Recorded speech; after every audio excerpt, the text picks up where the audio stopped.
بسم الله الرحمن الرحيم الحمد لله رب العالمين الحمد لله نحمده ونستعينه ونستغفره ونؤمن به ونتوكل عليه ونعوذ بالله من شرور أنفسنا ومن سيئات أعمالنا من يهده الله فلا مضل له ومن يضلله فلا هادي له وأشهد أن لا إله إلا الله وحده لا شريك له وأشهد أن محمدا عبده ورسوله أما بعد இன்றைய பயான் நிகழ்ச்சியில் ரசூல் ஸல்லல்லாஹு அலைஹி வஸல்லம் அவர்களுடைய விண்ணுலக பயணம் இஸ்ரா மிஅராஜ் என்று சொல்லப்படுகின்ற ஒரு முக்கியமான வரலாறில் மிக முக்கியமான ஒரு விஷயத்தை பற்றி தான் நாங்கள் இந்த பயானில் பார்க்க போகிறோம்.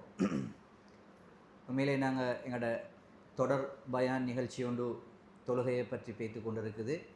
இடையில் அந்த தலைப்பை தாண்டி இந்த நிகழ்ச்சியில் மட்டும் நாங்கள் இஸ்ரா மிஅராஜ் என்ற தலைப்பை தெரிவு செஞ்சிருக்கிறோம் என்றால், இது ரஜபு மாதம்.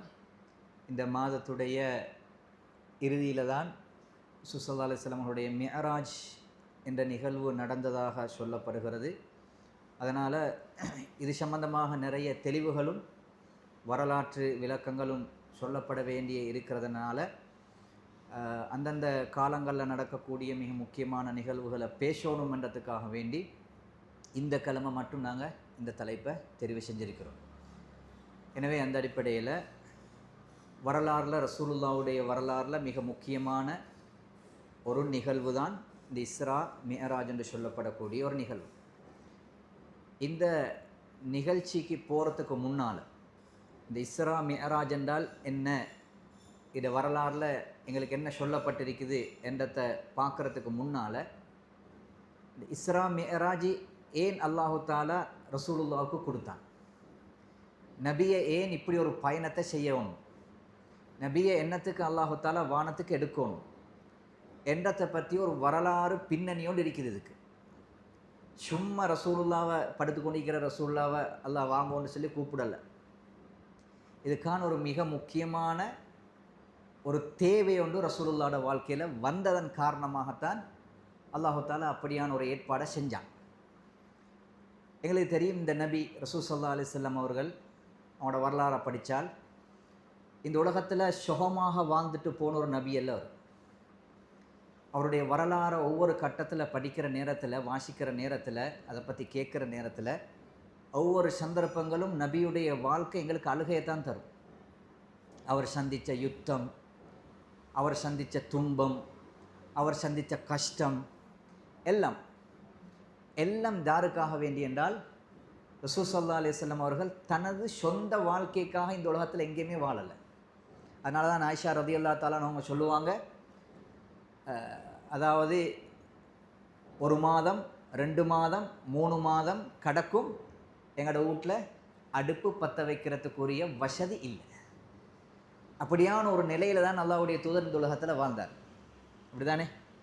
அதே மாதிரி அல்லாஹு தாலா உங்களுக்கு வசதியை தரவான்னு கேட்ட பொழுதும் எனக்கு வசதி வேணாமன்னு சொல்லி கேட்ட ஒரு நபி தான் இந்த நபி.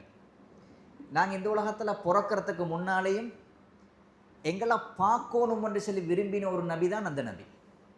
ஒரு நாள் ரசூல் ஸல்லல்லாஹு அலைஹி வஸல்லம் அவர்கள், நான் நினைக்கிறேன் மரண தருவாய் கிட்டவாகிற நேரத்தில் ரசூலுல்லாஹ் சொன்னாங்க, இஷ்தக்து இஹ்வானி, என்னுடைய இஹ்வான்களை பார்க்கணும் என்று எனக்கு ஆசையாக இருக்குது என்றாங்க.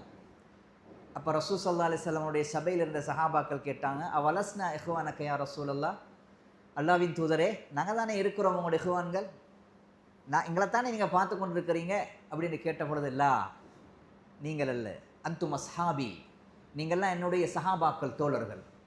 இஹ்வானி என்றவர்கள் யார் என்று கேட்டால், இன்னும் அவர்கள் இந்த உலகத்தில் பிறக்கல்ல, பிற்காலத்தில் வருவார்கள், என்னை கண்டிருக்க மாட்டார்கள், ஆனால் என்னுடைய பேரை என்னை ஈமான் கொண்டு என்னை அதிகமாக அவர்கள் நேசிப்பார்கள். அவர்கள் தான் என்னுடைய இஹ்வான்கள். நான் மரணிக்கிறதுக்கு முன்னால் ஒரு தடவையாவது உலகத்தில் அவங்கள பார்த்துட்டு நாங்கள் மௌத்தாகணுமே என்று நான் ஆசைப்படுகிறேன் என்றாங்க. யார் மீது கொண்ட ஆசை இது? எங்கள் மீது கொண்ட ஆசை. அந்த அளவுக்கு ரசூல் ஸல்லல்லாஹு அலைஹி வஸல்லம் அவர்கள் இந்த உலகத்தில் ஏழ்மையாக வாழ்ந்து எங்களை விரும்பின நிலையில் ரசூல் ஸல்லல்லாஹு அலைஹி வஸல்லம் அவர்கள் மரணித்தாங்க. அதனால ரசூல் ஸல்லல்லாஹு அலைஹி வஸல்லம் அவர்கள் சொன்னார்கள், நீங்கள் பாங்குக்கு பின்னால் துவா செய்கிற நேரத்தில் பாங்கோட துவாவில் என்ன கேட்குறோம் நாங்கள்? அல்லாஹும்ம ரப்ப ஹாதிஹி தஅவத்தி தாம்மா வஸ்ஸலாத்தில் காயிமா ஆத்தி முஹம்மதனில் வசீலத வல் ஃபதீலா. அது என்ன ஆத்தி முஹம்மதனில் வசீலா? யா அல்லாஹ், இந்த முஹம்மதுக்கு வசீலாவை நீ கொடுப்பாயாக என்று நீங்கள் துவா செய்யுங்கன்னு சொல்லி அல்லாஹ்வுடைய தூதர் கேட்டாங்க. எங்களுக்கு கேட்க சொல்லியிருக்கிறாங்க. அது என்ன வசீலா? வசீலான்றது ரசூல் ஸல்லல்லாஹு அலைஹி வஸல்லம் அவங்கள்ட்ட கேட்கப்பட்ட பொழுது ரசூலுல்லாஹ் சொன்னாங்க, அது நாள மறுமையில் அல்லாஹு தாலா ஒரே ஒரு மனுஷனுக்கு மட்டும் கொடுக்கக்கூடிய ஒரு இடம். உலகத்தில் ஆதம் அலைஹிஸ்ஸலாம் முதல்ல கடைசி வரை வரக்கூடிய மனிதர்களில் தாருக்கும் அல்லாஹ் அதை கொடுக்க மாட்டான், ஒத்தரை தவிர. அது நானாக இருக்கணுமென்று துவா செய்யுங்க என்னாங்க. அது ரசூலுல்லாவாக இருக்கணுமென்று துவா செய்யுங்க என்று கேட்டாங்க. ஏன் அதை வச்சாங்கண்டா, அதை வச்சு அல்லாஹுல மறுமையில் வந்து கஷ்டப்படக்கூடிய உம்மத்துக்காக வேண்டி துவா செய்கிறதுக்காக. மறுமையில் கூட அல்லாஹ்வுடைய தூதர் இந்த சமூகம் என்று பேசக்கூடிய ஒரு மனிதர் இருக்குமாண்டா எங்களோட வாப்புமா பேசவும் மாட்டாங்க. அதனால தான் மறுமையை பற்றி சொல்கிற நேரத்தில் ஃபலா அன்சாப பைனஹும் வலா யதஸாஅலுன் குர்ஆன் சொல்லுது. நீங்கள் எவ்வளோதான் உலகத்தில் இறக்கத்தில் பின்னி பிணைஞ்சாலும் உம்மா வாப்பாண்ட உறவு இல்லை, பிள்ளைகள் உறவு இல்லை, ஒத்தண்ட உறவும் இல்லை. யாரும் உறவண்டு சொல்லி வரமாட்டாங்க. உறவண்டு சொல்லி வார மட்டும் நபி மட்டும்தான். மற்ற நபிமார்கள் கூட ஷஃபா ஹதீஸு ஷஃபான்னு சொல்லக்கூடிய பரிந்துரை பேசக்கூடிய ஹதீஸ், நீண்ட ஒரு ஹதீஸ் இருக்குது புகாரியில். மனிதர்கள் நாளை மறுமையில் அல்லாஹு தாலா கேள்வி கணக்கு இல்லாமல் 50,000 வருஷம் மறுமையில் அல்லாஹு தாலா சூரை ஊதி, 2வது சூர் ஊதி மனிதனை எழுப்பாற்ற நேரத்தில் குர்ஆன் சொல்லுது கஅன்ன யஹ்ருஜூன கஅன்னஹும், அதாவது பிணங்களாக அவர்கள் எழும்புவார்கள். மனிதர்கள் எழும்புவார்கள். எழும்பி பார்த்தா மைஷர், இது நிலைமை நடக்க போகுது. எழுப்பி பார்த்தா கஅன்னஹும் ஜராதுன் முன்தஷிர். குர்ஆன் சொல்லுது ஜராதுன் முன்தஷிர், அங்கும் இங்கும் திரிகின்ற வெட்டுக்கிளி போன்று ஓடுவார்கள் மனிதன். நாங்கள்லாம் தான், எங்களுக்கு தான் சொல்லுது. யார் எங்கே எழுப்பினோம், எங்கே வந்திருக்கிறோம், எங்கே உலகம் ஒன்றுமே தெரியும் எங்களுக்கு. 2வது சூர் ஊதினா மனிதன் நிலைமை அப்படித்தான், ஓடுவான் தேடுவான். இந்த நிலைமை கிட்டத்தட்ட 50,000 வருஷம் மனுஷனை அல்லாஹுத்தால் அப்படியே சும்மா விட்டுருவான். 50,000 வருஷம் மறுமையிட கணக்குப்படி. மறுமையிட கணக்குப்படி அதாவது உலகத்தில் 1000 வருஷம்தான் மறுமையில் ஒரு நாள். உலகத்தில் 1000 வருஷம்தான் கால்ஃபி சனத்தின் மிம்மா தழுத்தூன். உலகம் 1000 வருஷம் கடந்தால்தான் மறுமையில் ஒரு நாள். மறுமையின் கணக்கின்படி ரசூலுல்லாஹ் வந்துட்டு போய்த்து 2 நாள் தான், 2 நாளும் ஆகலை. இன்றைக்கி இப்போ 1447 ஹிஜ்ரி, இப்படிதானே? 1447 ஹிஜ்ரி. மறுமையின் கணக்குப்படி ரசூலுல்லாஹ் வந்துட்டு போயிட்டு இன்னும் 2 நாள் ஆகலை. மறுமை நாள் அல்லாஹு தாலா எத்தனை வருஷம்? 50,000 வருஷம் எங்களை கேள்வி கணக்கு இல்லாமல் அல்லாஹ் விட்டுருவோம். இந்த நேரத்தில் 50,000 வருஷம் தாண்டினதுக்கு பின்னால் மனிதர்கள்லாம் ஓடி வருவாங்க நபிமார்கள்ட்ட. முதல்ல வருவார் ஆதம். போவோம், நாங்கள் தான் ஆதம் அலைஹிஸ்ஸலாத்தை போய் சொல்லுவோம், யா ஆதம் அந்த அபூனா வவாலிதுனா, ஆதமே நீங்கள் தான் எங்களோட வாப்பா. 50,000 வருஷம் அல்லாஹு தாலா எங்களை இங்கே சும்மா விட்டுட்டான். அட்லீஸ்ட் அல்லாஹ்ட்ட சொல்லுங்க, நாங்கள் நரகவாதியாக இருந்தால் எங்களை நரகத்தில் போட்டு வேதனை செய்ய சொல்லுங்க. இப்படி சும்மா ஒரு விசாரணை இல்லாமல் இந்த மஹ்ஷரில் எங்களால் இதுக்கங்களாம் கழிக்கலாம். ரசூலுல்லாஹ் அதுன்னு சொன்னாங்க, இது காஃபிருக்குள்ள நிலை, பாவிகளுக்குள்ள நிலை. மோமினை பொறுத்த வகையில் அல்லாஹு தாலா அந்த 50,000 வருஷத்தை 2 வக்து தொழுகைக்கு இடைப்பட்ட நேரத்தை விட குறுகிய நேரத்துக்குள்ளே அல்லாஹ் கடக்க வைப்பான் மோமீன்களை. 50,000 வருஷம் யாருக்கு? எங்களுக்கு, அதாவது மோமீன்களுக்கு அல்ல, காஃபிர்களுக்கும் பாவிகளுக்கும். மோமீன்களுக்கு அல்லாஹு தாலா அந்த 50,000 வருஷத்தை எவ்வளோ சுருக்குவான்டா, ஒரு லொஹருக்கும் அசருக்கும் இடைப்பட்ட நேரம் இருக்கே, இந்த நேரத்தை விட வேகமாக அந்த நாள் பெய்த்துரும். காஃபிருக்கு தான் அந்த நிலை. இப்போ காவிர்கள், அந்த பாவிகள் வந்து நபிமார்கள்ட்ட முறைப்பாடு செய்கிற நேரத்தில் ஆதம் அலைஹிஸ்ஸலாம், ஈசா அலைஹிஸ்ஸலாம், இப்ராஹிம் அலைஹிஸ்ஸலாம் எல்லாருக்கிட்டையும் போவாங்க. ஆதம் இன்னொருத்தரை காட்டுவார், அவர் இன்னொருத்தரை காட்டுவார். என்னால் இன்றைக்கு எல்லா நபிமார்களும் சொல்லக்கூடிய செய்தி, இன்றைய நாளில் அல்லாஹு தாலா கோபப்பட்டிருப்பதை போன்று வேறு எந்த நாளையும் அல்லாஹ் கோபப்படலை. அவ்வளோ கோபம் இன்றைக்கு அல்லாஹ்க்கு. அதனால் எனக்கு பேசலை, இந்த நாளில் என்ன விட்டுருமோ என்று நபிமார்கள் கைவிடுற நேரத்தில் ரசூலுல்லாஹ் சொன்னாங்க, 5வது ஆளாக நான் நிற்பேன் மஹ்ஷரில், கடைசியாக நான் நிற்பேன். ஈசாவுக்கு பின்னால் ஈசா சொல்லுவார், அந்த இருக்கிறார் முஹம்மது, அவர் தான் இன்றைக்கு சூட்டபலான நாள், அவர்கிட்ட போங்க. ரசூலுல்லாஹ் சொன்னாங்க, அனலஹா அனலஹா அனலஹா, நான் இதுக்காக வேண்டியே நான் காத்து கொண்டிருப்பேன், நான் இதுக்காக வேண்டியே நான் காத்து கொண்டிருப்பேன். மனிதர்கள் எல்லாம் என்னட்ட வந்து அல்லாட்ட நீங்கள் பிரார்த்தனை செய்யுங்க, விசாரணையை ஆரம்பிக்க சொல்லி என்று சொல்கிற நேரத்தில் நான் என்ன சொல்லுவேன் தெரியுமா? ஃபஅஹர்ரு சாஜிதா, அல்லாட அரிசிக்கு கீழால் நான் அப்படியே சுஜூதில் விழுந்துருவேன். சுஜூதில் விழுந்த உடனே அல்லாஹு தாலா சில வார்த்தைகளை எனக்கு அப்போது எனக்கு சொல்லுவான். முஹம்மதே என்னோட இப்படி பேசுங்கன்னு அல்லாஹ் சொல்லுவான், என்னை இப்படி புகழுங்கன்னு அல்லாஹ் சொல்லுவான். அந்த புகழ் வார்த்தைகளை நான் சொல்லுகின்ற நேரத்தில் அல்லாஹ் அப்பதான் பேசுவான். எவ்வளோ காலத்துக்கு பிறகு? 50,000 வருஷத்துக்கு பிறகு மௌனமாக இருந்த அல்லாஹ் அப்பதான் பேசுவான். யா முஹம்மத் இர்ஃபா ரஅஸக், முஹம்மதே உங்களோட தலையை தூக்குங்க, நீங்கள் கேட்டதை நாங்கள் ஏற்றுக்கொண்டோம், நீங்கள் கேட்டதை நாங்கள் செவிசாய்ச்சிட்டோம். இர்ஃபா ரஅஸக் இஸ்அல் துஅத, கேளுங்க உங்களுக்கு தரப்படும்.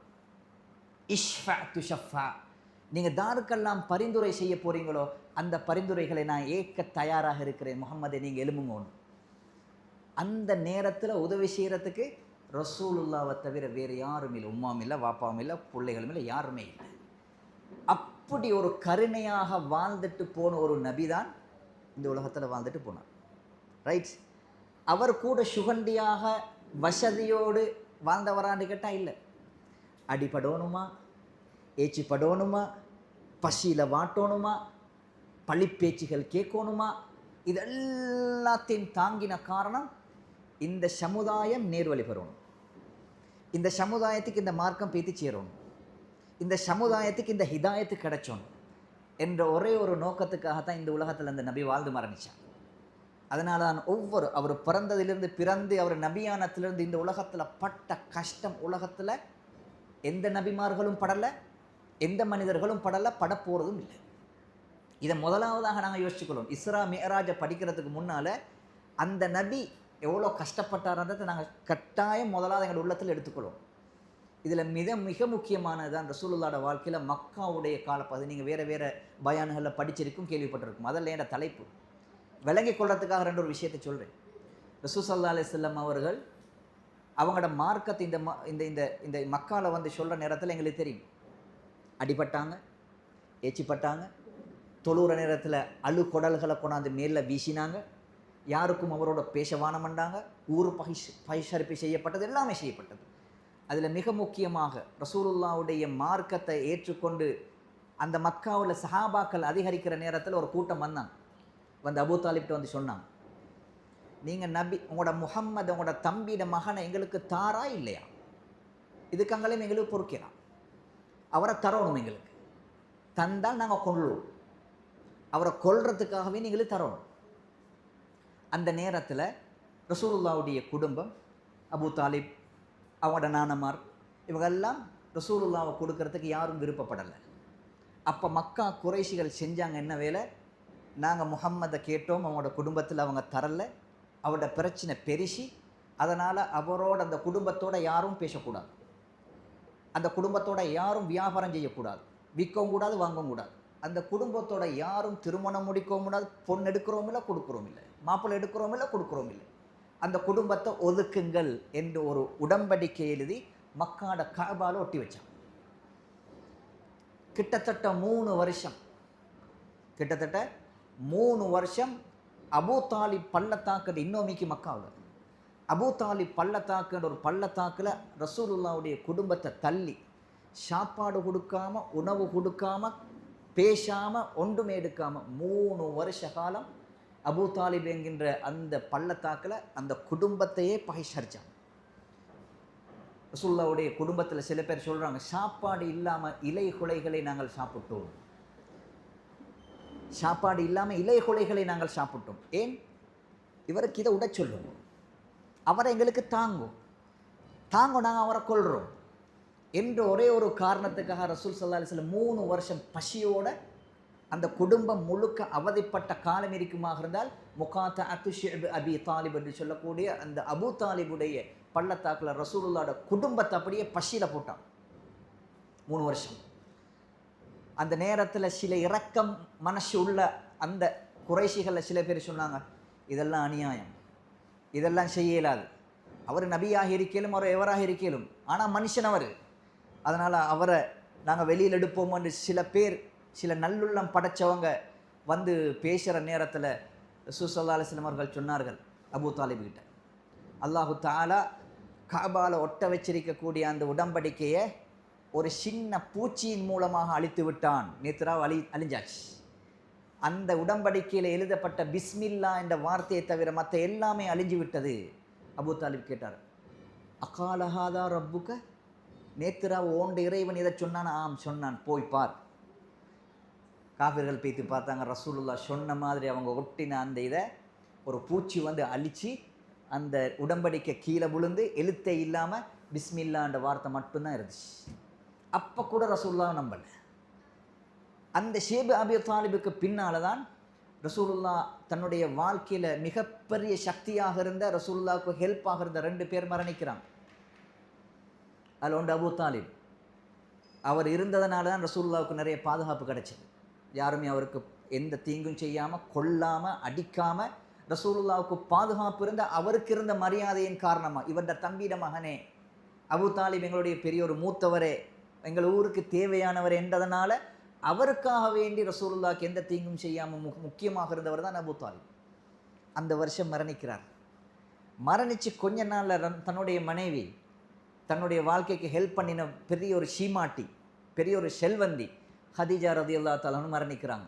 அந்த ஆமுக்கு பேர், அந்த வருஷத்துக்கு பேர் ஆமுல் ஹுஸ்ன், கவலை நாடு. ரசூலுல்லாஹ் அந்த காலகட்டத்தில் பட்ட கஷ்டம், மனரீதியான கஷ்டம் யாருமே படலை. அந்த அளவுக்கு கஷ்டம்.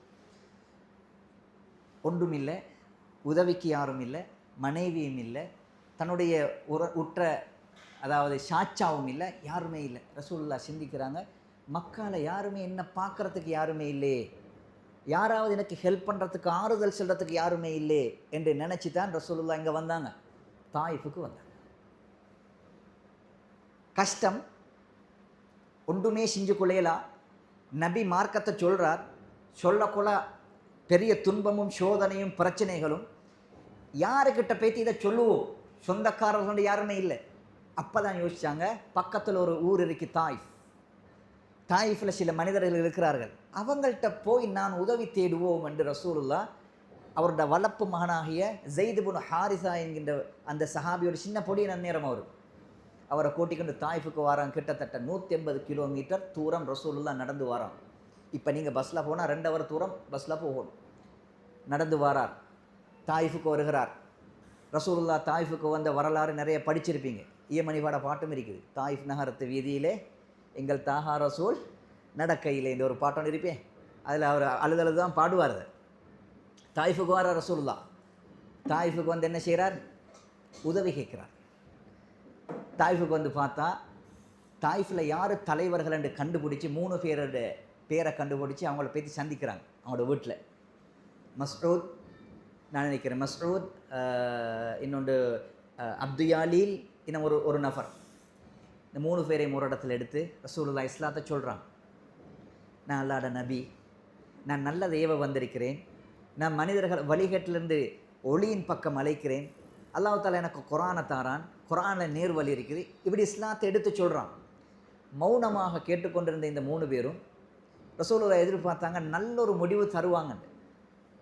என்ற ஹதீஜாவுக்கு பின்னால், அபூ தாலிபுக்கு பின்னால் யாருமே இல்லாத சந்தர்ப்பத்தில் இவர்கள் சரி எனக்கு உதவி செய்வார்கள், நல்ல வார்த்தை சொல்லுவார்கள் ரசூலுல்லாஹ் எதிர்பார்த்தாங்க. ஒருத்தர் என்ன சொன்னார்? அல்லாஹ்க்கு ஒன்றை தவிர வேறு யாரும் கிடைக்கல நபியாக அனுப்புறதுக்குண்டார். ஃபெஸ்ட்டு வார்த்தை, உங்களை தவிர வேறு யாருமே கிடைக்கல அல்லாஹ்வுக்கு நபியாக அனுப்புறதுக்குன்னு கேட்டார். இன்னொருத்தர் சொன்னார், இதுக்காங்கள நீங்கள் பேசினா உங்களுக்கு அடிப்பேன், நான் இதுக்காங்கள நீங்கள் நபி என்று சொன்னால் நான் அடிப்பேன், பேச மாட்டேன். 3வது என்ன சொன்னார்? அப்படித்தான் அல்லாஹ் அவங்கள நபி என்று உண்மை என்று இருந்தால் நான் செய்யக்கூடிய வேலை என்ன தெரியுமா? நேராக காபாவுக்கு வந்து காபாவுடைய புடவை கிழித்தெறிவேன் என்றார். ரசூலுல்லாஹ் முயற்சி செய்கிறாங்க, உள்ள கவலையோட முயற்சி செய்கிறாங்க. அவங்க எதிர்த்து கொண்டே இருக்கிறாங்க. அப்போ ரசூலுல்லாஹ் ஒரு கோரிக்கை கேட்டாங்க, என்னை ஏற்றுக்கொள்ள ஏலாட்டி உங்களுக்கு, நான் நபி என்று உங்களோட உள்ளத்தில் வரலாட்டி ஒரு உதவி செய்யுங்க. உண்டு, என்ன செய்யுங்கண்டா, நீங்கள் என்ன எதிர்க்கிறன்றதை வெளியில் காட்டாதீங்க, நீங்கள் எனக்கு விருப்பம் இல்லைன்றதை வெளியில் சொல்லாதீங்க, உங்களோட எதிர்ப்பை வெளியில் காட்டாமல் மௌனமாக இருந்துக்கோங்க, நான் பேய்த்திடுறேன். ரசூலுல்லாஹ்வோட கடைசி கோரிக்கை. உங்களுக்கு என்ன விருப்பம் இல்லை, நான் நபி என்று ஏற்றுக்கொள்ளையலாம் என்று இருந்தால் நீங்கள் இப்போ பேசின வார்த்தைகளை நீங்கள் வெளியில் பேசிடாதீங்க. பேசினா எனக்கு அடிப்பாங்க, எனக்கு தொந்தரவு பண்ணுவாங்க. மக்கா வாசிகளை கேள்விப்பட்ட அங்கே ஃபைத்தும் இவருக்கு அடியாம், அங்கே ஃபைத்தும் சப்போர்ட் இல்லையாம், எனக்கு எதிர்ப்பு இன்னும் கூடும், ஈக்கிற கவலையை தாங்கி கொள்ளையிலாது, எனக்கு நான் தேடி வந்த உதவியின் இடத்துல எனக்கு தோல்வி இருக்கிறேன்னு சொன்னால் அது கூட என்னால் தாங்கல, பேசாமல் என்ன விட்டுருங்கன்னு நாங்கள் செஞ்சாங்களா? அப்படி இல்லை. எழுப்பினாங்க, ஊரை கூட்டினாங்க, சின்ன பிள்ளைகளை சஃப்பாக வச்சாங்க, ரோட்டில் வச்சு கல்லையும் கம்பையும் இதையும் கொடுத்து இந்த போரார் இவருக்கு அடியண்டாங்க, இவர் ஒரு பொய்யரண்டாங்க. ரசூல் ஸல்லல்லாஹு அலைஹி வஸல்லம் அவர்கள் ரோட்டில் நடக்கிறாங்க, அங்கேயும் இங்கேயும் தாறுமாறாக அடி. ஸைத் இப்னு ஹாரிஸா சொல்கிறார், நான் முன்னால் பாயிறேன், பின்னால் பாயிறேன், வலதுக்கு வாரேன், இடதுக்கு வாரேன், ரசூலுல்லாஹ் எனக்கு எவ்வளோதான் தாங்கினான், அங்கே கல்லுவார் நேரத்தில் நான் முன்னுக்கு பாயிறேன், என்னையும் மீறி ரசூலுல்லாஹ்வுடைய தலைக்கும் மேலுக்கும் கல் படுது, தலையில் பட்ட கல் ரத்தம் வணிஞ்சு உடம்பு முழுக்க ரசூலுல்லாஹ்வுடைய ரத்தம். ஸைத் இப்னு ஹாரிஸா சொல்கிறார், ரசூலுல்லாஹ்வுக்கு ஒரு எட்டு நடக்க முடியாத ஒரு நிலையில் வந்து ரசூலுல்லாஹ்வுக்கு தலை சுற்றி ஒரு தோட்டத்தில் உட்கார்ந்தார், ஒரு மர அடியில் உட்காந்து பிஸ்மில்லான்னு உட்கார்ந்தார். அதுக்காக ரசூலுல்லாஹ்வுக்கு நடக்கல. உட்காந்து ரொம்ப கவலை, கடுமையான கவலை. அந்த தோட்டம் வந்து ஒரு காஃபிருடைய தோட்டம், மக்காவில் இருக்கக்கூடிய ஒரு காஃபிருடைய தோட்டம். அந்த தோட்டத்தில் உட்கார்ந்த உடனே அந்த காஃபிர்கள் ஏற்கனவே அவர்கள் ரசூலுல்லாஹ்வுக்கு மக்காவில் எதிர்த்து கொண்டிருந்த ஆட்கள் தான். இவங்க அந்த தோட்டத்தில் மூலையில் இருந்து கொண்டு ரசூலுல்லாஹ்வை பார்க்குறாங்க. தாயிஃபுக்கு வந்தார், தாயிஃபிலே மடிபட்டுட்டார், இப்போ எங்கட தோட்டத்தில் வந்து உட்கார்ந்துருக்கிறார். அந்த நேரத்தில் அவங்க ரெண்டு சகோதரமார் பேசிக்கொண்டாங்க, பாவம், அங்கேயும் மேலா இங்கேயும் மேலா, அங்கேயும் மடி இங்கேயும் மடி, ரத்தம் வடிது ரசூலுல்லாஹ்வோட மேல. ஒரு மரத்தில் சாஞ்சார். அந்த நேரத்தில் அவங்களுக்கு கூட கருணை வந்தது. அப்போ அந்த தோட்டத்தில் வேலை செஞ்சு கொண்டு இருந்தாங்க ஒரு பொடியன், அத்தாசன்கிற ஒரு பொடியன். அவரை கூப்பிட்டு சொன்னாங்க, அந்த தோட்டத்தில் மரத்தடியில் உட்கார்ந்து கொண்டு இருக்கிறார் அந்த மனுஷன், அவருக்கு இந்த திராட்சை கொலை, கிரேப்ஸ் கொலையாண்ட கொடுத்து சொன்னாங்க, இதை அவருக்கு கூட தின்றதுக்கு, பாவம் அடிக்கிறாங்க இந்த ஊர் ஆட்கள். அவர் அந்த ஈச்சப்பழ தட்டை அதாவது அந்த கிரேப்ஸ் தட்டை எடுத்துக்கொண்டு போய்ட்டு ரசூலுல்லாஹ் கொடுத்தாங்க. ரசூலுல்லாஹ் எடுத்து ஒரு ஒரு திராட்சை எடுத்து பிஸ்மில்லான்னு வாயில் போட்டார். அந்த பிஸ்மில்லான்னு சொன்ன வார்த்தை அத்தாஸுடைய காதில் கேட்டது. அந்த அத்தாஸ் சொல்கிறார், அந்த ரசூலுல்லாஹ் பார்த்து சொல்கிறாங்க, நீங்கள் சொன்ன இந்த வார்த்தையை மறுக சொல்லுங்கண்டார். ரசூலுல்லாஹ் சொன்னாங்க, நான் பிஸ்மில்லா சொன்னேனே என்றார். அப்போ அத்தாஸ் கேட்குறார், நீங்கள் எங்குள்ள ஆள், இந்த வார்த்தை உங்களுக்கு எப்படி தெரியும், இது நபிமார்களை தவிர வேறு யாரும் சொல்ல மாட்டாங்களே. அத்தாஸ் சொல்கிறார், இது நபிமார்கள் சொல்ல வார்த்தையே.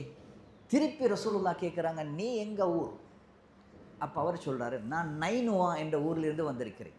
நைனுவா என்றது ஈராக்கில் ஒரு ஊர், இன்னும் இருக்கு அந்த ஊர், ஈராக்கில் ஒரு ஊர், அது நைனுவா. ரசூலுல்லாஹ் சொல்கிறாங்க, நைனுவா? அது யூனுஸ் இப்னு மத்த என்னுடைய சகோதரர் யூனுஸ் வாழ்ந்த ஊருண்டான். அவனுக்கு ஆச்சரியம், யூனுஸ் நபி வாழ்ந்த ஊரும் யூனுஸ் நபியையும் பற்றி இவருக்கு யார் சொன்னது? அப்போ சொல்கிறார், உங்களுக்கு யூனுஸை பற்றி எப்படி தெரியும்?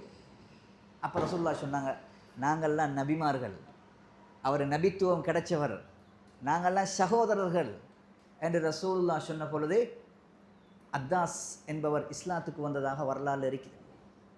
ரசூலுல்லாஹ் அந்த பேரிச்ச அதாவது அந்த கிரேப்ஸில் உண்டை சாப்பிட்டுட்டு வள்ளி தாங்க முடியாமல் ரசூலுல்லாஹ் கையை சத்தினாங்க. ஒசத்தி அல்லாஹ்ட்ட துவா கேட்டாங்க, அல்லாஹும்ம இலைக்க அஷ்கு துஃப குவதி, யா அல்லாஹ், என்னுடைய பலகீனத்தை நான் உன்கிட்ட முறைப்பாடு செய்கிறேன். ஒகில்லத் ஹீலதி, யா அல்லாஹ், இந்த பிரச்சாரத்தில், இந்த மார்க்கத்தை சொல்கிற விஷயத்தில் நான் சரியாக செல்லலையோ, அதுக்காக வேண்டி நான் அடுபடுகிறேனோ, அதுக்காக வேண்டி நான் துன்பத்தை சந்திக்கிறேனோ என்று எனக்கு பயமாயிக்கியா அல்லாஹ், ஏண்ட பலகீனத்தால் நான் இந்த துன்பங்களை அடைகிறேனோ என்று எனக்கு பயமாக இருக்கு. வஹவானி அலன்னாசி யா அர்ஹமர் ராஹிமீன், இறக்கமுள்ள நான், என்னோட நீ இறக்கப்படு. அன்த ரப்பி இலா மன் தகிலுனி இலா பஈதின் யதஜஹமுனி அம் இலா அதுவின் மல்லக்தஹு அம்ரி. ரசூலுல்லாஹ் துஆல கேட்டாங்க, நீ என்னோட கோபம் இல்லை என்றிருந்தால், உன்னுடைய கோபத்தின் காரணமாக, நீ என்னோடு பட்ட கோபத்தின் காரணமாகத்தான் எனக்கு இந்த துன்பம் என்றிருந்தால், யா அல்லாஹ் நீ என்னோட கோபப்பற்றாத.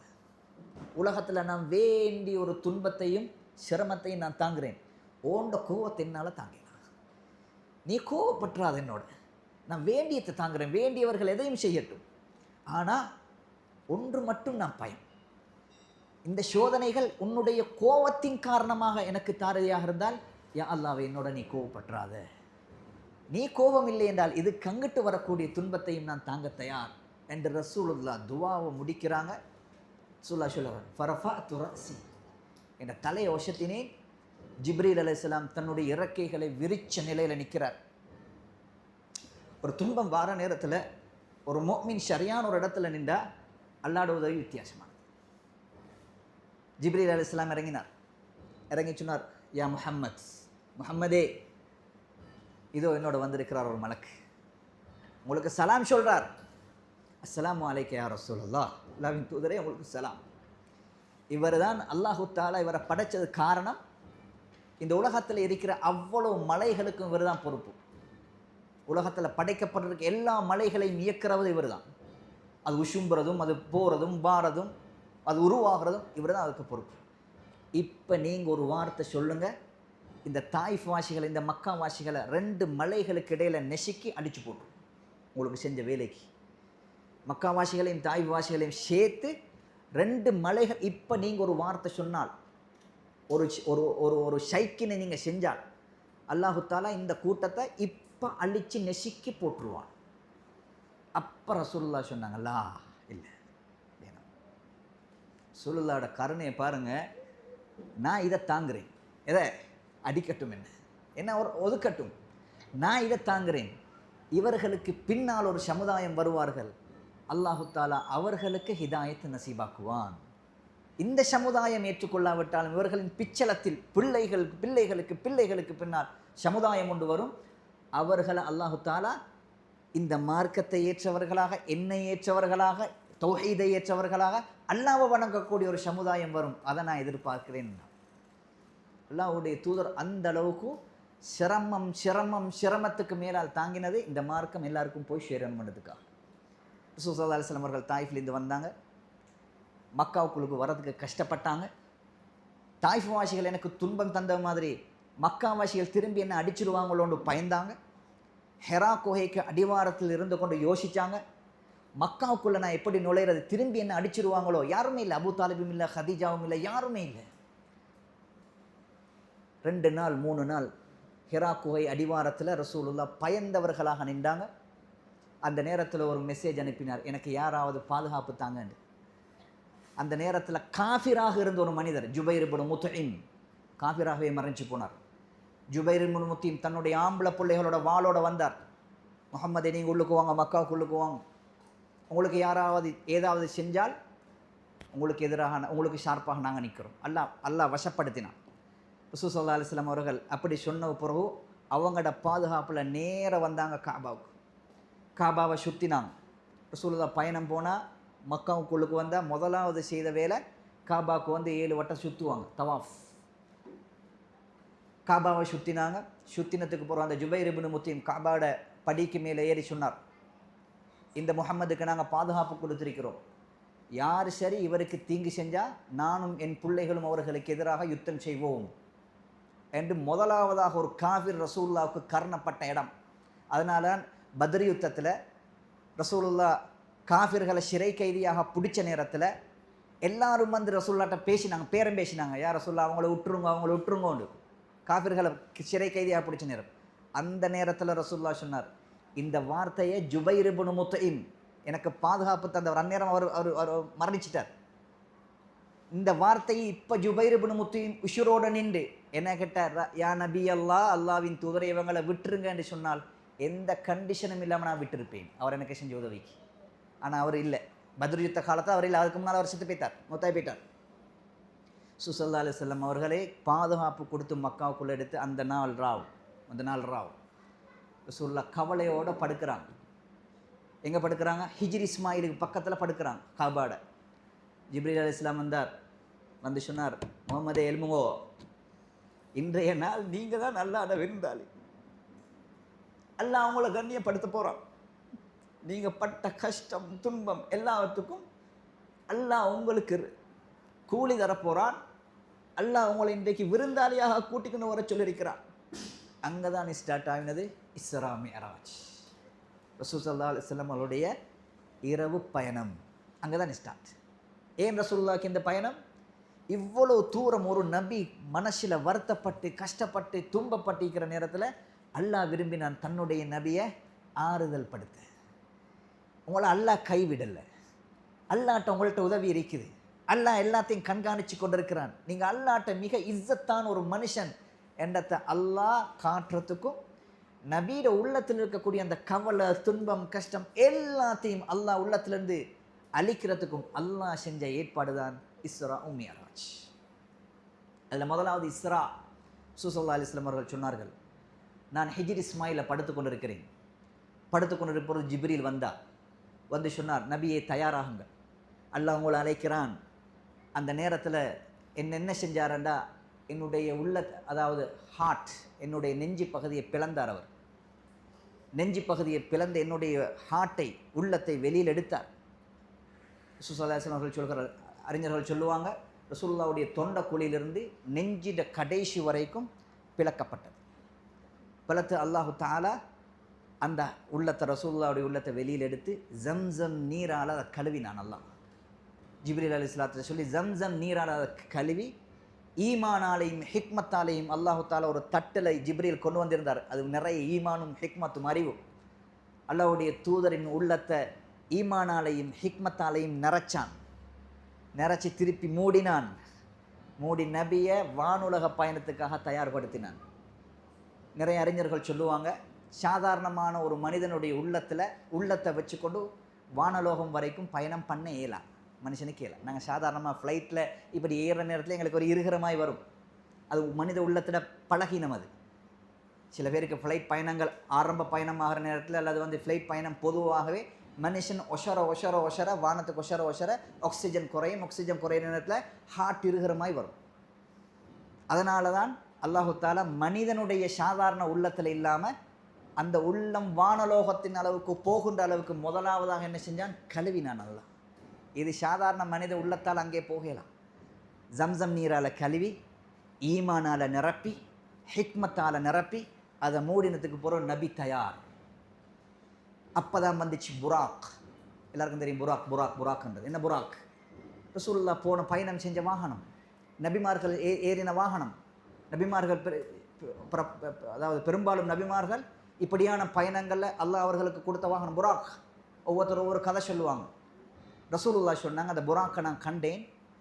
அது கோவேறு கழுதையும் விட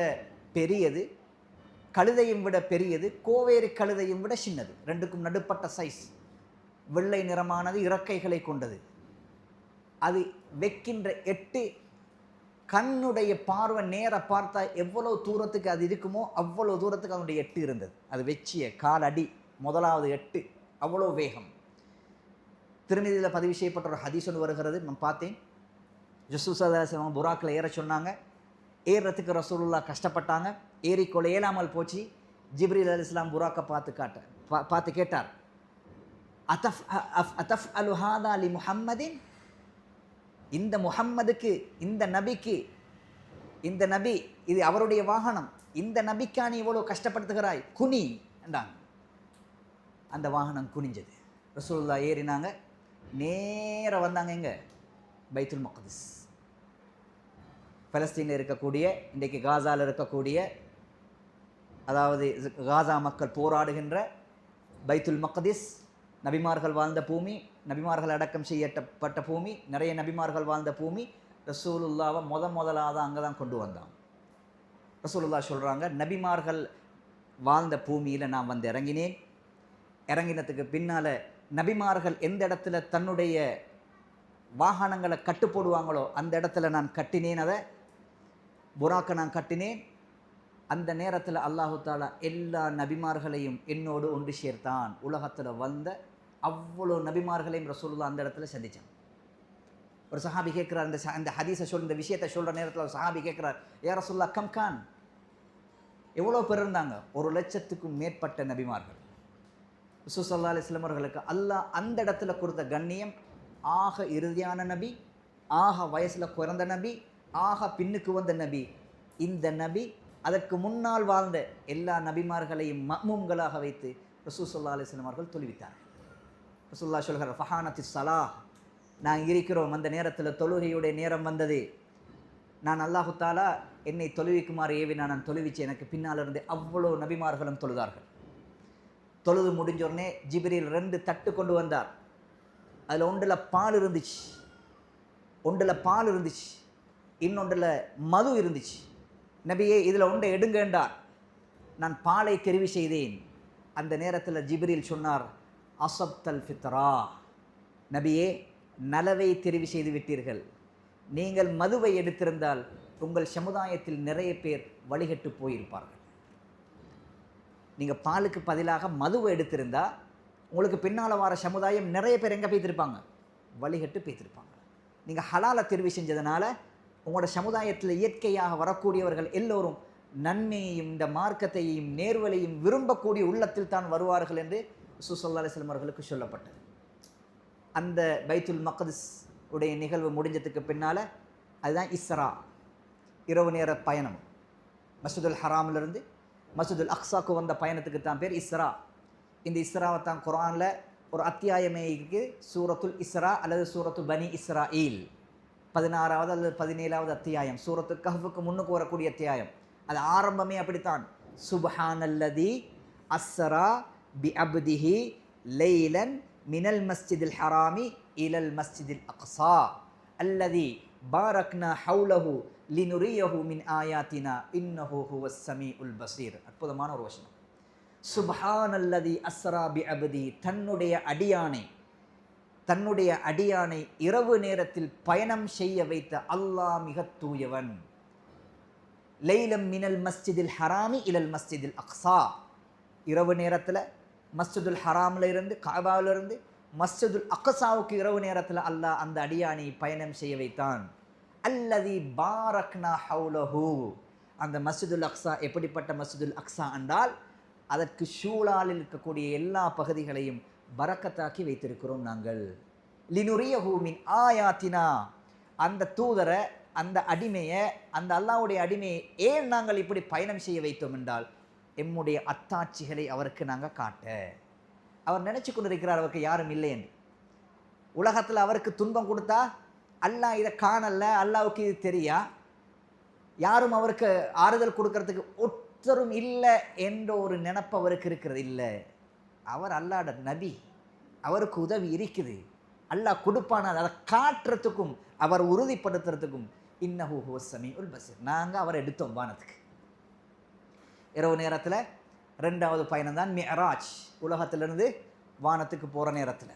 ரசூல் ஸல்லல்லாஹு அலைஹி வஸல்லம் அவர்கள் சொன்னார்கள், உரிஜ பி இல ஸமாஇ துன்யா, என்ன ஜிப்ரீல் எடுத்துக்கொண்டு போனார். முதலாவது வானத்தில் கதவை தட்டினார், இஸ்தஃப்தஹ ஜிப்ரீல், ஜிப்ரீல் அலைஹிஸ்ஸலாம் கதவை தட்டினார். அங்கிருந்து ஒரு சத்தம் வருகிறது, மன்ஹாதா, யார் வந்திருக்கிறார்? நான் ஜிப்ரீல் வந்திருக்கிறேன். உன்னோட யார் இருக்கிறார்? என்னோட முஹம்மது இருக்கிறார்.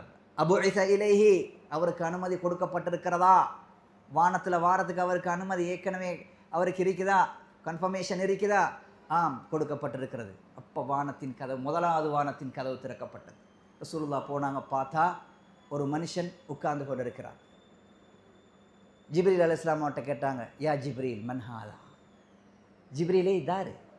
முதலாவது வானத்தில் உட்கார்ந்து கொண்டு இருக்கிறார். அஸ்விதத்துன் அன் யமீனிஹி வ அஸ்விதத்துன் அன் ஷிமாலிஹி, வலது பக்கத்தில் எட்டி பார்த்தா பெரிய ஒரு கூட்டம், இடது பக்கத்தில் எட்டி பார்த்தா அதுவும் பெரிய ஒரு கூட்டம். வலது பக்கத்தை பார்த்தா சிரிக்கிறார், இடது பக்கத்தை பார்த்தா அழுகிறார். ஜிப்ரீல் யார் இவர்? ஒரு பிரம்மாண்டமான ஒரு மனிதர், வலதை பார்த்தா சிரிக்கிறார், இடதை பார்த்தா அழுதுகிறார். ஜிப்ரீல் அலைஹிஸ்ஸலாம் சொன்னாங்க, ஹாதா அபூக ஆதம், இவர் தான் உங்களோட வாப்பா ஆதம் அலைஹிஸ்ஸலாம். வலது பக்கத்தை பார்த்தா சிரிக்கிறார், காரணம் வலது பக்கத்தில் இருக்கக்கூடியவர்கள் சொர்க்கவாதிகள், அதனால் சிரிக்கிறார். அவருடைய இடது பக்கத்தில் இருக்கக்கூடியவர்கள் நரகத்துக்காக படைக்கப்பட்டவர்கள், அதனால் அவர் அழுகிறார். ஃபசல்லிம், ஜிப்ரீல் அலைஹிஸ்ஸலாம் சொன்னாங்க, உங்களோட வாப்பாக்கு சலாம் சொல்லுங்க. ரசூல் ஸல்லல்லாஹு அலைஹி வஸல்லம் அவர்கள் சலாம் சொன்னார்கள். அந்த நேரத்தில் அதாவது சலாத்துக்கு பதில் சொல்லிட்டு ஆதம் அலைஹிஸ்ஸலாம் சொன்னார்கள், மர்ஹபன் பில் இப்னி சாலிஹ் வன் நபியு சாலிஹ். என்னுடைய சாலிஹான மகனே வருக, சாலிஹான நபியே வருக என்று சொன்னான். அதோட 2வது வானத்துக்கு ஏறினான். அங்கேயும் அதே மாதிரி கேள்வி. வானத்தின் கதவுகளை தட்டினா அதே கேள்வி, யார்? ஜிப்ரீல் வந்திருக்கிறேன். உங்களோட யார்? என்னோட முஹம்மது இருக்கிறார். அவருக்கு அனுமதி கொடுக்கப்பட்டிருக்கிறதா? கொடுப்பட்டிருக்கு. வானம் திறக்கப்படுது. போனால் அங்கே யார்? அங்கே ஈசாவும் யஹ்யா அலைஹிஸ்ஸலாம், 2 சாட்சி மக்களுடைய பிள்ளைகள். ஈசா அலைஹிஸ்ஸலாத்துக்கும் யஹ்யா அலைஹிஸ்ஸலாத்துக்கும் உறவென்னா சாட்சி பெரிய மக்களோட மகன். ஈசா அலைஹிஸ்ஸலாத்தை பார்த்தாங்க. ரசூலுல்லாஹ் ஈசா அலைஹிஸ்ஸலாம் யார மாதிரி என்று வர்ணித்தாங்க. அவர் எப்படிப்பட்டவர் என்றால், அவருடைய நெஞ்சி பகுதி விஷாலமானது. அவர் கட்டையும் இல்லை, நெடியவரும் இல்லை, ஒசந்தவரும் இல்லை. அவருடைய முடி சாஃப்டானது. அவர் எப்படிப்பட்ட தோற்றத்தில் இருந்தார் என்றால், அவர் ஒரு பாத்ரூமில் இருந்து குளிச்சுட்டு வந்தால் எப்படி ஃப்ரெஷ்ஷாக இருப்பாரோ அது மாதிரி தான் நான் ஈசாவை கண்டுட்டு சொன்னாங்க. ரசூலுல்லாஹ் சொன்னாங்க, மர்பூஉல் ஹல்கி, அவர் என்னுடைய சஹாபாக்கல்ல உர்வத் இப்னு மஸ்ஊத் அஸ்-ஸகஃபி என்ற நபித்தோழருக்கு ஒத்த முகச்சாயல்ல அவர் இருந்தார். என்ற சமுதாயத்தில் உர்வத் இப்னு மஸ்ஊத் அஸ்-ஸகஃபி என்ற ஒரு நபித்தோழர் இருக்கிறார். அவரை பார்த்தா ஈசாவை பார்க்க தேவையில்லை. ஈசாவும் அவரும் ஒரே தோற்றத்தில் இருந்தார். அவங்களுக்கும் சலான் சொன்னாங்க, அவங்களும் பதில் சொன்னாங்க, அவங்களுக்கு வரவேற்றாங்க. 3வது வானத்துக்கு போனார். 3வது வானத்தில் யாரை கண்டாங்க? யூசுஃப் அலைஹிஸ்ஸலாத்தை கண்டாங்க.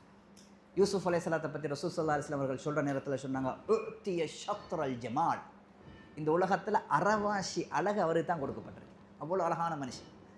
உலகத்தில் எல்லா அழகையும் ஒன்று சேர்த்து அதில் அறவாசி ஹாஃப் அவருக்கு கொடுக்கப்பட்டிருக்கு. அந்த ரசூலுல்லாஹ் இதெல்லாம் சொல்கிறாங்க. காரணம், உலகத்தில் அந்த பட்ட கவலையெல்லாம் அவருக்கு மறந்து இந்த காட்சிகளை எல்லாம் காட்டுறான். இங்கெல்லாம் உங்களோட ஆட்கள் இருக்கிறாங்க, உங்களோட நபிமார்கள், உங்களோட சகோதரர்கள் இருக்கிறாங்க, நீங்கள் இவங்களை சந்திக்கத்தான் போகிறீங்க. இவங்கெல்லாம் உங்களோட சகோதரர்கள். 3வது வானத்தில் யூசுஃப் அலைஹிஸ்ஸலாம் நிற்கிறார். 4வது வானத்துக்கு போகிறாங்க. அங்கேயும் அனுமதி கேட்கப்படுகிறது. யார் வந்திருக்கிறார்? ஜிப்ரீல் வந்திருக்கிறார். உங்களோட யார் இருக்கிறார்? முஹம்மது இருக்கிறார். அவருக்கு அனுமதி அனுமதி கொடுக்கப்பட்டது. 4வது வானத்தில் ஹாரூன் அலைஹிஸ்ஸலாம், 5வது வானத்தில் இத்ரீஸ் அலைஹிஸ்ஸலாம், 6வது வானத்தில் மூசா அலைஹிஸ்ஸலாம் அவர்களை சந்தித்து சலான் சொன்னாங்க. மர்ஹபன், வருக பின் நபிய சாலிஹ், சாலிஹான நபியே வருக என்று மூசா அலைஹிஸ்ஸலாம் சொன்ன நேரத்தில் ரசூல் ஸல்லல்லாஹு அலைஹி வஸல்லம் அவர்கள் சொன்னார், நான் மூசாவை கண்டேன். மூசா எப்படிப்பட்டவர் தெரியுமா? அவர் என்னுடைய சமூகத்தில் ஷனூஆ கிளையார்களை போன்று இருந்தார்கள். ஷனூஆ கிளையார்கள் என்று இப்போவும் யெமனில் இருக்கக்கூடிய ஒரு கிளையார்கள், ஒரு கோத்திரம், அசத் கோத்திரம் என்று. அவங்க எப்படிப்பட்டவங்கடா? மூக்கு நீட்டம், அவங்களோட மெல்லிய ஆட்கள், உடம்பு சதை இல்லாத ஆட்கள், சரி ஒசரமான ஆட்கள், முடிகள் சுருண்ட நிலையில் இருக்கும், ஆப்பிரிக்கன் முடி மாதிரி. இவர்களை பார்த்தால் மூசாவை பார்க்க வேண்டிய அவசியம் இல்லை. மூசா அந்த தோற்றத்தில் இருந்தார். ரசூலுல்லாஹ் சொல்லிட்டு சொன்னாங்க, மூசாவை தாண்ட நேரத்தில் நான் தாண்டி வார நேரத்தில் மூசா அழுதார். நான் கேட்டேன், மாயுபிக்கிக்க யா மூசா, மூசா ஏன் அழுறீங்க? அப்போ சொன்னார், எனக்கு பின்னால் வந்த ஒரு நபி, சாதாரணமாக கொஞ்சம் காலம் வாழ்கின்ற ஒரு நபி, அவர்களுடைய சமுதாயத்தில் நிறைய பேர், என்னுடைய சமுதாயத்தையும் விட நிறைய பேர் அவருடைய சமுதாயத்தில் சுவர்க்கம் போகிறார். நான் இவ்வளோ கஷ்டப்பட்ட மின்னத்தில் கொஞ்சம் பேர் தான், ஆனால் உங்களோட சமுதாயத்தில் நிறைய பேர் சுவர்க்கம் போக இருக்கிறாங்க என்ற செய்தி சொன்னாங்க. இவ்வளோ பெரிய சந்தோஷமான செய்தி. இந்த சமூகத்தில் நாங்கள் பிறந்ததுக்கு, ரசூலுல்லாஹ்வுடைய உம்மத்தாக இருக்கிறதுக்கு நாங்கள் சந்தோஷப்பட வேண்டிய செய்தியை தான். ஒரு நபி கவலைப்படுகிறார், எனக்கு பின்னால் வாழ்ந்த ஒரு குலாம், ஒரு பையன், அப்படி தான் சொன்னாங்க. எனக்கு பின்னால் ஒரு நபியாக வந்த ஒரு பையன், அவருடைய குறுகிய காலத்துக்குள்ள சுவர்க்கத்தில் அதிகமாக இருக்க போகிறவர் அவருடைய சமுதாயம் தான், என்னுடைய சமுதாயத்தை விட. அதனால் நான் அழுகிறேன்னா. 7வது வானத்துக்கு இறங்கப்பட்டது. ரசூல் ஸல்லல்லாஹு அலைஹி வஸல்லம் 7வது வானத்துக்கு போனாங்க. போன நேரத்தில் ஒரு மனுஷன் பைத்துல் மஅமூருடைய செவத்தில் தன்னுடைய முதுக சாட்சி கொண்டு இப்படி நின்று கொண்டு இருக்கிறார். பைத்துல் மஅமூர் என்றது என்னது? பைத்துல் மஅமூர் குர்ஆனில் சொல்லப்பட்டிருக்கு. சூரத்து தூர் எடுத்து வாசிச்சு பாருங்க. பைத்துல் மஅமூர் வல் பைத்துல் மஅமூர் என்று அல்லாஹ் பைத்துல் மஅமூரில் சத்தியம் பண்ணுறான். உலகத்தில் எங்களுக்கு காபத்துல்லா, வானலோகத்தில் இருக்கக்கூடிய மலக்குமார்கள் தவாஃப் செய்யக்கூடிய காபா அல்லது பைத்துல் மஅமூர் ஆலயம் தான் அல் பைத்துல் மஅமூர். ரசூலுல்லாஹ் சொன்னாங்க, சரியா காபாவுக்கு நேராக தான் அது இருக்குது. வானலோகத்தில், உலகத்தில் எங்கே காபா மக்காவுக்கு நேராக இருக்க, காபாவுக்கு நேர 7வது வானத்தில் இருக்கக்கூடிய ஒரு ஆலயம் அல்லாஹ் கட்டி வச்சிரு, அது மலக்குமார்களுக்கானது. உலகத்தில் நாங்கள் தவாஃப் செய்கிற மாதிரி வானத்தில் இருக்கக்கூடிய மலக்குமார்கள் தவாஃப் செய்வதற்காக அல்லாஹு தாலா கட்டின ஒரு ஆலயம், ஒரு இடம் தான் அல் பைத்துல் மஅமூர். அந்த பைத்துல் மஅமூருடைய ஷவரில் தன்னுடைய முதுகை சாய்த்த நிலையில் ஒரு மனிதர் இருந்தார். அவர் தான் இப்ராஹிம் அலைஹிஸ்ஸலாம். ரசூலுல்லாஹி ஸல்லல்லாஹு அலைஹி வஸல்லம் கேட்டாங்க, யா ஜிப்ரீல் மன் ஹாதா? ஜிப்ரீலே இவர்தார்? இவரா? இவர் தான் உங்களோட வாப்பா இப்ராஹிம். அப்படி தான் சொன்னாங்க. இப்ராஹிம் அலைஹிஸ்ஸலாமோட வாப்பா, பரம்பரையில் வந்தவர். அந்த பரம்பரையில் ரசூலுல்லாஹ் வந்தாங்க. உங்களோட வாப்பா இப்ராஹிம் அலைஹிஸ்ஸலாம் இவர்கள் தான். ரசூலுல்லாஹ் கண்டோடனே ரசூலுல்லாஹ் வரவேற்றாங்க. யா முஹம்மத் அக்ரி மின்னி உம்மத்தக ஸலாம். நாங்கள் இது கேள்விப்பட்டிலே. அவர் சொன்னாராம், இப்ராஹிம் அலைஹிஸ்ஸலாம் சொன்னார், முஹம்மதே உங்கள் சமுதாயத்துக்கு என்னுடைய சலாத்தை எத்தி வையுங்கள். வலைக்க வலைஹிஸ்ஸலாம். உம்முடைய சமுதாயத்துக்கு என்னுடைய சலாத்தை எத்தி வையுங்கள். வ அஹ்பிர்ஹும், அவர்களுக்கு சொல்லுங்கள், இன்னல் ஜன்னத தய்யிபத்துன் துராபுஹா, அவர்களுக்கு சொல்லுங்கள், சுவர்க்கத்தின் நிலம் இனிமையானது. சுவர்க்கத்துடைய நிலம் இனிமையானது, அழகானது, மதுரமானது.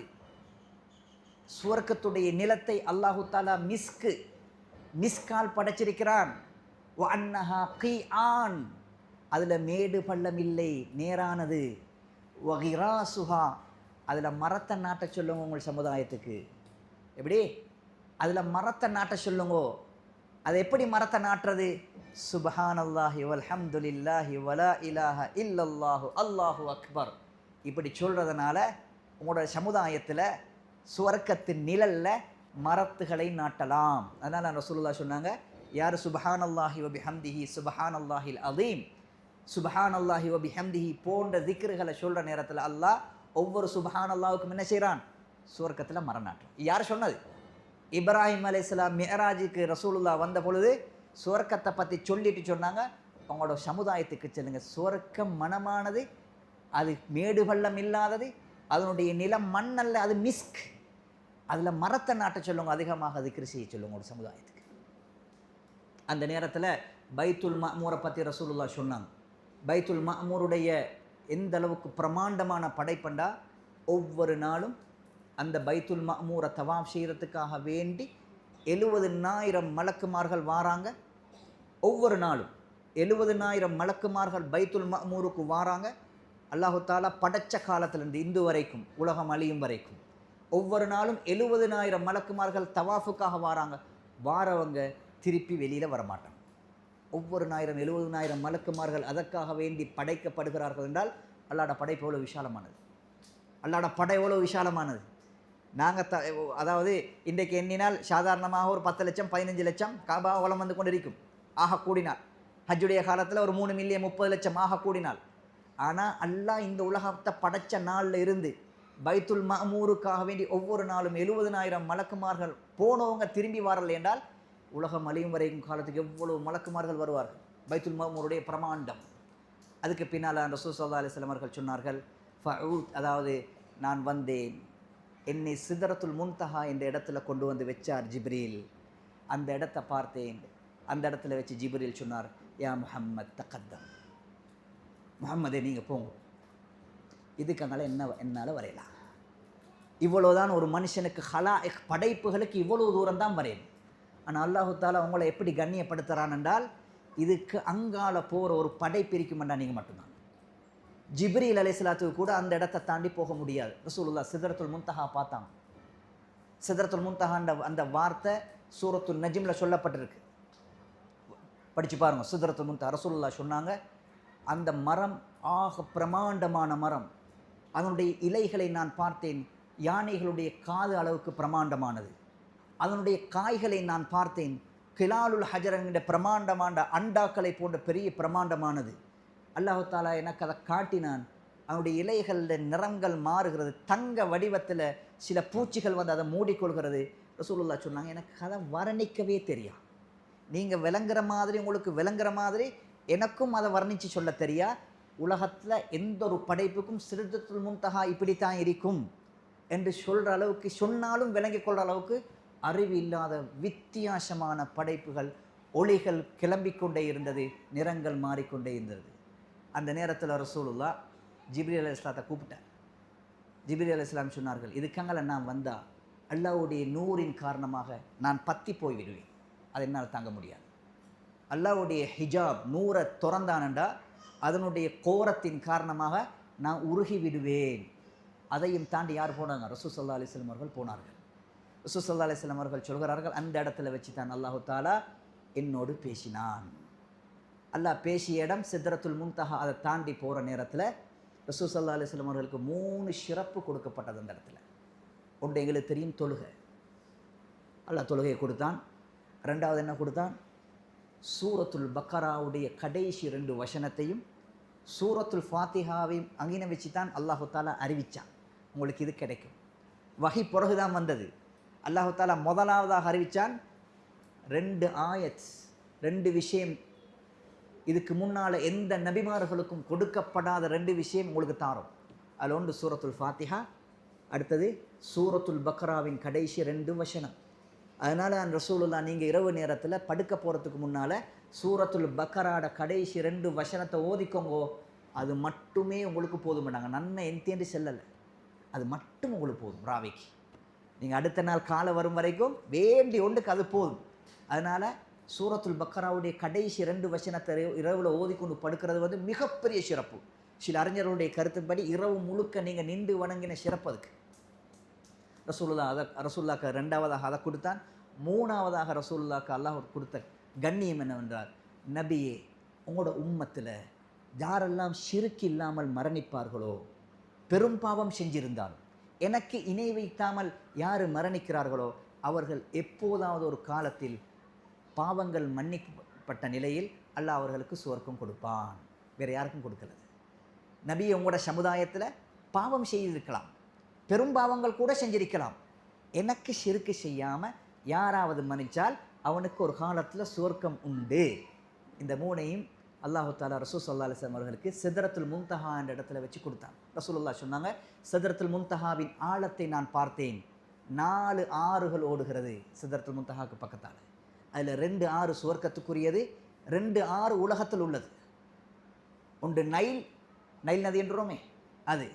ஃபுராத், ஈராக்கில் இருக்குது ஃபுராத். 2 நதியுடைய ஆரம்பம் அல்லாஹு தாலா வானலோகத்திலிருந்து வருவதாக ஹதீஸில் பதிவு செய்யப்பட்டிருக்கிறது. 2 ஆறு உலகத்துக்குரியது, 2 ஆறு சுவர்க்கத்தில் ஓடக்கூடிய 2 ஆறுகளை நான் கண்டேன். உலகத்தில் ஓடுற ஆறு தான் நைலும் ஃபுராத்தும். சுவர்க்கத்தில் ஓடுற ஆறு தான் கௌசரும் சல்சபீலும். சுவர்க்கத்தில் ஓடக்கூடிய ஆறு கௌசர், சல்சபீல். சல்சபீல் என்ற வார்த்தையை உங்களுக்கு சூரத்து தஹரில் பார்க்கலாம். ரைட். ரசூல் ஸல்லல்லாஹு அலைஹி வஸல்லம் அவர்களை இன்னும் ஆறுதல் படுத்துறதுக்காக வேண்டிய ரசூலுல்லாஹ் அல்லாஹு தாலா அவரை பிடிச்சி ஜிப்ரீல் கிட்ட கொடுத்து, எங்களோட மலக்கூத்தை கொஞ்சம் சுற்றி காட்டுங்க அவருக்கு, ரசூலுல்லாவுக்கு. ரசூலுல்லாஹ் சொன்னாங்க, ஃபஉத்ஹில்துல் ஜன்னா, அல்லாஹ் என்ன சுவர்க்கத்தில் நுழைச்சான். சுவர்க்கத்தில் நான் கண்டேன் நிறைய யார் யாருக்கு என்னென்ன தயாரிக்கப்பட்டிருக்கிறது, அதனுடைய வர்ணங்கள் என்ன, எல்லாத்தையும் ரசூல் ஸல்லல்லாஹு அலைஹி வஸல்லம் அவர்கள் பார்த்தார்கள். ரசூலுல்லாஹ்வுக்கு சுவர்க்கம் காண்பிக்கப்பட்டது. அப்படியே கூட்டிக்கொண்டு போகிறாங்க. ஒரு ஆற்றை கண்டேன். யா ஜிப்ரீல் மஹாதா, ஜிப்ரீலே இது என்ன? ரசூலுல்லாஹ்ட்ட சொன்னாங்க, இதுதான் கௌசர். நாளை மறுமையில் அல்லாஹ் உங்களுக்காக வேண்டி மட்டும் வச்சிருக்கக்கூடிய ஆறு. நீங்கள் மட்டும்தான் இதில் தண்ணி கொடுக்க போகிறீங்க. இது உங்களுக்குரியது, அல்லாஹு தாலா வச்சிருக்கிறான். நான் அதனுடைய 2 ஓரங்களையும் பார்த்தேன். ஃபஇதாஹிய கிபாபுன் முஜவ்வஃபுன் மினல், அதாவது ரசூலுல்லாஹ் சொன்னாங்க, அது குவளைகள், தங்கத்தால் வெள்ளியால் முத்துக்களால் தயாரித்து வைக்கப்பட்ட குவளைகள் 2 ஓரத்திலையும் அல்லாஹு தாலா வச்சிருக்கிறேன். அதில் தான் நான் தண்ணி எடுத்து என் சமுதாயத்துக்கு கொடுப்பேன். அல்லாஹு தாலா எனக்கு காட்டினான். இப்படி நிறைய அப்படியே நடந்து கொண்டு போகிறேன். ஒரு மனுஷனை கண்டேன், ஒரு மலக்கை கண்டேன். அவர் பேசுகிறாரும் இல்லை, சிரிக்கிறாரும் இல்லை. அவர் எனக்கு சலாம் சொல்லவும் இல்லை. நான் கண்ட எல்லா நபிமார்களும் முதலாவதாக அவர்கள் எனக்கு சலாம் சொன்னார்கள். ஆனால் இவர் மட்டும் எனக்கு சலாம் சொல்லலை. நான் சலாம் சொன்னேன், அவர் பதில் மட்டும்தான் சொன்னார். ஆனால் சிரிக்கல். எல்லா மலக்குமார்கள் என்னை பார்த்து சிரித்தார்கள், வரவேற்றார்கள். அவர் சலாத்துக்கு மட்டும் பதில். ஜிப்ரீல் அலைஹிஸ்ஸலாத்தை நான் கேட்டேன், யா ஜிப்ரீல் மன் ஹாதா, ஜிப்ரீல் இவர் யார்? ஜிப்ரீல் சொன்னார், ஹாதா ஹாசினுன் நார், இவர் தான் நரகத்தின் காவலாளி மாலிக். அவர் சிரிக்கவே மாட்டார். அல்லாஹ் அவருக்கு சிரிப்பை கொடுக்கல, அவருக்கு பொறுப்பு நரகத்துடைய பொறுப்பு. அப்படியே நடந்து போகிற நேரத்தில் சில கூட்டங்கள் அல்லாஹு தாலா எனக்கு கண்ணுக்கு காட்டினான். அதில் முதலாவது கூட்டம் யாரென்று கேட்டால், அவர்களுடைய நகங்கள் எல்லாம் செம்புகளால் ஆக்கப்பட்டு உடம்புகளையும் முகங்களையும் கீறி கிழிச்சு கொண்டிருக்கிறாங்க. ஜிப்ரீல் தார் இவங்க, இவ்வளோ கொடுமையான வேதனை கொடுக்கப்பட்ட இவங்க யார் என்று கேட்ட பொழுது ஜிப்ரீல் அலைஹிஸ்ஸலாம் சொன்னார், இவங்க தான் ஒரு இடத்துல உட்கார்ந்து கொண்டு அடுத்தவர்களுடைய மானத்தை பற்றி பேசினவங்க, அடுத்தவர்களை பற்றி புறம் பேசினவங்க, அடுத்தவர்களுடைய குறையை இன்னத்தட்ட போய்த்து கொடுத்தவங்க. இவர்களுக்கு அல்லாஹ் கொடுக்கக்கூடிய தண்டனை நாளை மறுமையில் நரகத்தில் அவர்களுடைய விரல்கள் நகங்களை செம்புகளாகவும் இரும்புகளாக மாற்றப்பட்டு அவர்களே தன்னுடைய உடம்புகளை வலித்துக் கொள்வார்கள். அப்படி கொஞ்ச நேரம் போகிறத்தில் இன்னொருத்தொருவரை கண்டேன். அவங்க யாரெண்டா நாக்குகளை நீட்டிக்கொண்டு பெரிய இரும்புகளால் தன்னுடைய நாக்குகளை குத்தி வேதனை செய்து கொண்டிருக்கிறார்கள். யா ஜிப்ரீல் மன்ஹாதா, இவங்க யார்? ஜிப்ரீல் அலைஹிஸ்ஸலாம் சொன்னார்கள், இவர்கள் யார் என்றால் அவங்களோட உம்மத்தில் ஹூதபாக்கள், மார்க்கம் சின்ன அறிஞர்கள். இவர்கள் மார்க்கம் சொன்னார்கள், இவர்கள் பின்பற்றவில்லை. மார்க்கத்தை சொன்னார்கள், மார்க்கத்தை மக்களுக்கு சொன்னார்கள், ஆனால் இவர்கள் பின்பற்றவில்லை. இவர்கள் யார் என்றால் மிம்பர்களில் ஏறிக்கொண்டு பயான் சொன்னவங்க, வாழ்க்கையில் அவர்கள் நடைமுறைப்படுத்தவில்லை. அந்த மாதிரி ஆட்களுக்கு தான் இந்த வேதனை. அப்படி போகிற நேரத்தில் ரசூலுல்லாஹ்க்கு ஒரு மனம் அடிச்சு, ஷம்ம ராயிஹத்தன், மனம் அடிச்சது. ரசூலுல்லாஹ் கேட்டாங்க, எவ்வளோ அழகான மனம், யார் இது? ரசூலுல்லாஹ் சொன்னாங்க, இது ஒரு சுவர்க்கத்திலிருந்து வரக்கூடிய ஒரு மனம், இது ஒரு பொம்பளைக்குள்ளது. அந்த பொம்பளை யாருண்டா ஃபிரௌனுடைய அரண்மனையில் வேலை செஞ்ச ஒரு பொம்பளை. அவள் என்ன செஞ்சாருண்டா, ஃபிரௌனுடைய மகளை தலைவாரி கொண்டிருக்கும் பொழுது கை நழுவி ஷீப்பு கீழே விழுந்தது. அந்த நேரத்தில் அந்த ஷீப்பை எடுக்கிற நேரத்தில் பிஸ்மில்லா என்று சொல்லி எடுத்தார். மகள் கேட்டாள், பிஸ்மில்லா, ஏண்ட வாப்பாவை தவிர உனக்கு ஒரு ரப்பா என்று கேட்டார். ஆம், ஏண்ட ஓண்ட வாப்பாடைய ரப்பு 2-3 பேருக்கும் ஒரு ரப்பு வேறொத்தன் இருக்கிறான். அப்பா மகள் கேட்டாள், வாப்பா கிட்டே இதை சொல்லவான். வாப்பாட்ட பேத்தி சொன்னா, ஃபிரௌன் கூப்பிட்டு விசாரணை, என்ன தவிர உனக்கு இறைவன் இருக்கா? ஆம் இருக்கிறான், என்னை முன்னையும் படைச்ச ஒரு ரப் இருக்கிறான். அந்த நேரத்தில் அந்த பொம்பளைய ஒரு பெரிய ஒரு தாச்சி, அதில் எண்ணெயை ஊற்றி 4 பிள்ளைகள் இருந்தது. அந்த பிள்ளைகள் 4 பேரையும் அவட முன்னுக்கே போட்டு வேதனை செஞ்சு கருகி கொள்ளான். கடைசியாக 3-4 புள்ள ஒரு கை குழந்தை, பால் குடிக்கிற ஒரு குழந்தை, அதை போட சொல்கிற நேரத்தில் அந்த பொம்பளைக்கு கருணை வந்தது. ஐயோ கை குழந்தையே, ஒரு ஸ்டெப் பின்னுக்கு எடுத்தால் போடாமல் ஃபிரௌனோட பேசி ஏதாவது செஞ்சு கொள்வோம்ண்டு. அந்த நேரத்தில் அந்த குழந்தை பேசியது. உலகத்தில் குழந்தையில பேசின 4வது புள்ள, யா உம்மாவே பின்னுக்காகாதீங்கோ, முன்னுக்காகுங்கோ, உலகத்தின் துன்பம் இதையும் விட சுவர்க்கத்தின் இன்பம் மேலானது, என்ன போடுங்கோ. அப்போ போட்டு அவளும் கருகினாள். இந்த ஈமானுக்காக அல்லாஹு தாலா நாள மறுமையில் அவளுக்கு அந்த ஸ்பெஷலாக வச்சிருக்கக்கூடிய சுவர்க்கத்தின் வாசம்தான் இப்போ நீங்கள் நுகர்றீங்க. ரசூல் ஸல்லல்லாஹு அலைஹி வஸல்லம் அவர்கள் அவ்வளத்தையும் பார்த்துட்டு அல்லாஹு தாலா அவர்களுக்கு மன ஆறுதலை கொடுத்து தான் திருப்பி இந்த உலகத்துக்கு